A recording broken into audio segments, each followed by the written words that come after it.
Joe here with Seattle Coffee Gear, not in Portland.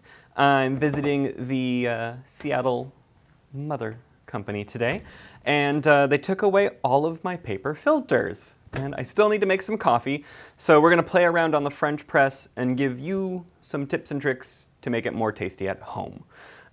First and foremost, the ultimate trick with any style of coffee brewing, especially French press, is make what you're going to drink. Don't make a really big pot.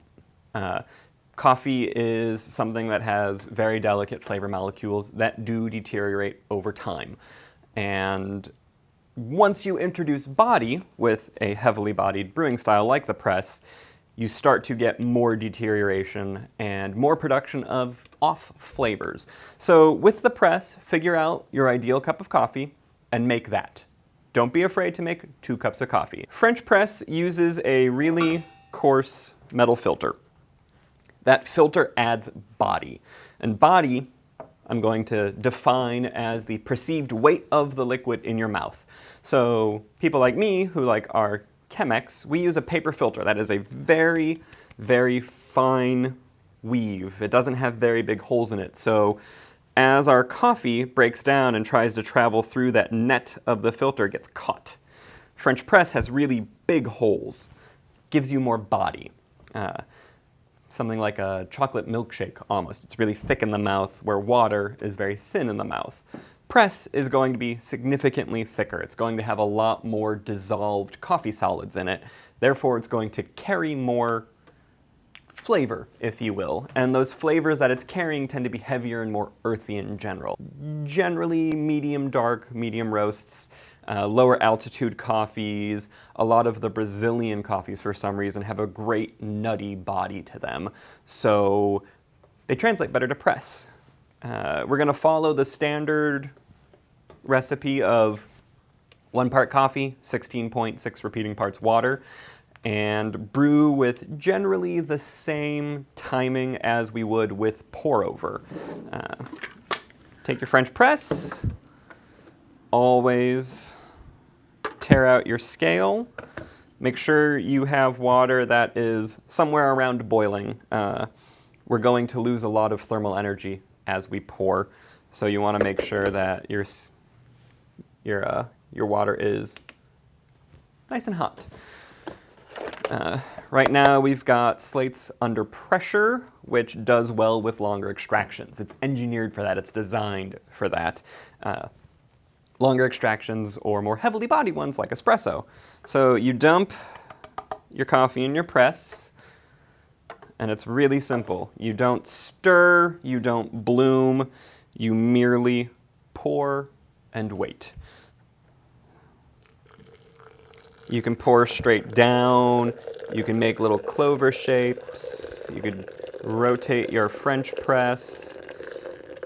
It honestly doesn't matter because what we're doing is called immersion brewing. We are keeping our water and our coffee in contact for the entire time that we're brewing our coffee. Therefore, all of the little tips that we do for percolation brewing don't really matter.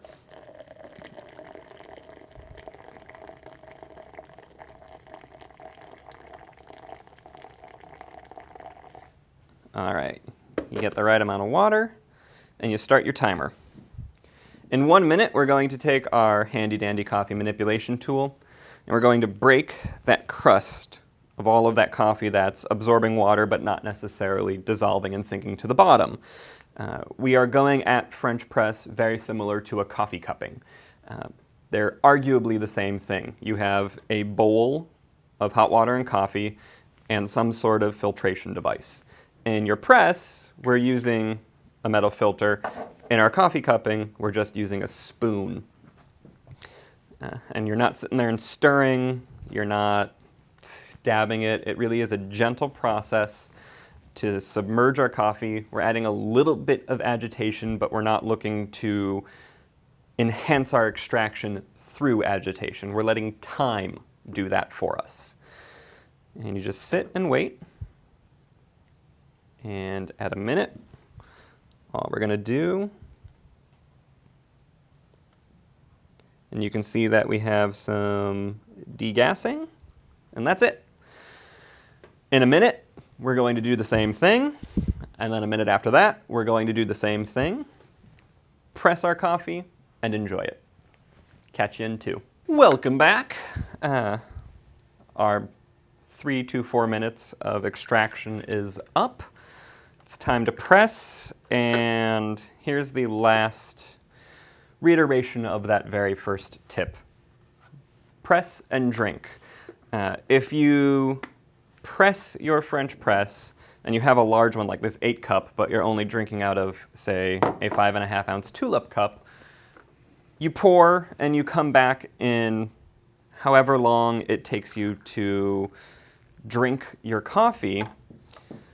Our coffee grounds might be down here out of sight, and our water might be up here, no longer touching our coffee grounds that we can see. However, honestly, our water and our coffee are still in contact. So we're still brewing this coffee right now, making our extraction go longer and longer and longer, overbrewing, getting off flavors, getting something that's really brilliant but never able to reproduce.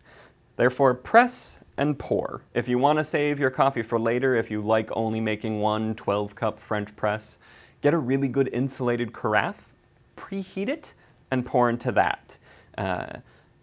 Coffee is very delicate. The longer it is under sustained thermal energy, basically the worse it tastes. So if you pour it into that carafe and you just let it slowly decline in flavor, that'll taste better than if you, say, keep it on the heat, or pour your coffee, let it cool completely, and then stick it in the microwave. That will disrupt a lot of the flavor. But yeah, 3.5 minutes later, sit back, relax, and enjoy. You know what? Forgot to mention something. Grind size. Almost doesn't matter. French press gives you a lot of leeway to play around with how you are extracting your coffee. If you're too fine, you get too much body. Your coffee will extract quicker. It will probably taste bitter. If you're too coarse, you just need more time. That's one of the joys of French press.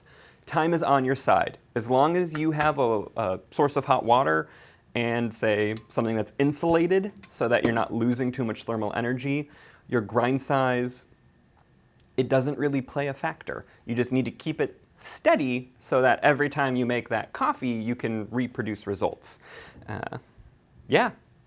Bye again.